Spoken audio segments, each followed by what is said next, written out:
Blocks का क्या अर्थ होता है ये आज के इस वीडियो में सीख लेते हैं। ब्लॉक्स जो है वो ब्लॉक का प्लूरल होता है और ब्लॉक का इस्तेमाल कई तरीके से कई अलग अलग चीज़ों के लिए किया जाता है।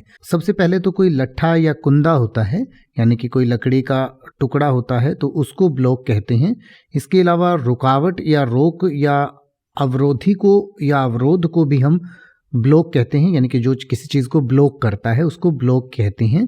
इसके अलावा इसका मतलब होता है खंड विभाग, यानी कि आपने देखा होगा कि अलग अलग चीज़ों में अलग अलग ब्लॉक होते हैं, बिल्डिंग्स के अलग अलग ब्लॉक होते हैं, तो उसको आप खंड या विभाग कह सकते हैं या भवन समूह कहते हैं।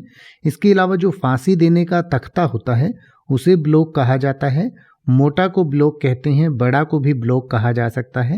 इसके अलावा किसी चीज़ को बंद करना, किसी चीज़ की नाकेबंदी करना या रोकना को भी ब्लॉक कहते हैं और एक से ज़्यादा को ब्लॉक्स कहा जाता है। इसके अलावा आजकल हम फर्श बनाने के लिए या सड़कें बनाने के लिए सीमेंट के ब्लॉक्स का इस्तेमाल करते हैं, यानी कि छोटे छोटे टुकड़े होते हैं जो एक दूसरे में फिट हो जाते हैं, उनको भी ब्लॉक्स कहा जाता है। जैसे कि अगर आप ये कहना चाहें कि वह यहाँ से 3 खंड दूर रहता है तो आप कहेंगे he lives 3 blocks away from here, he lives 3 blocks away from here।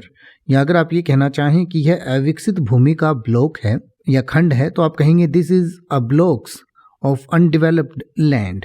या अगर आप ये कहना चाहें कि डिपो यहाँ से कुछ ही दूरी पर है तो आप कहेंगे the depot is only a few blocks from here। अब आप ऐसे ही किसी भी वर्ड का मतलब हिंदी और इंग्लिश में YouTube पर सर्च कर सकते हैं, आपको मेरी वीडियो मिल जाएगी जिसमें आप बिना किसी फालतू बकवास के सीधा उस वर्ड का मतलब समझ पाएंगे। तो ऐसी ही वीडियोस को देखते रहने के लिए चैनल को सब्सक्राइब करें और बेल आइकन को प्रेस करें।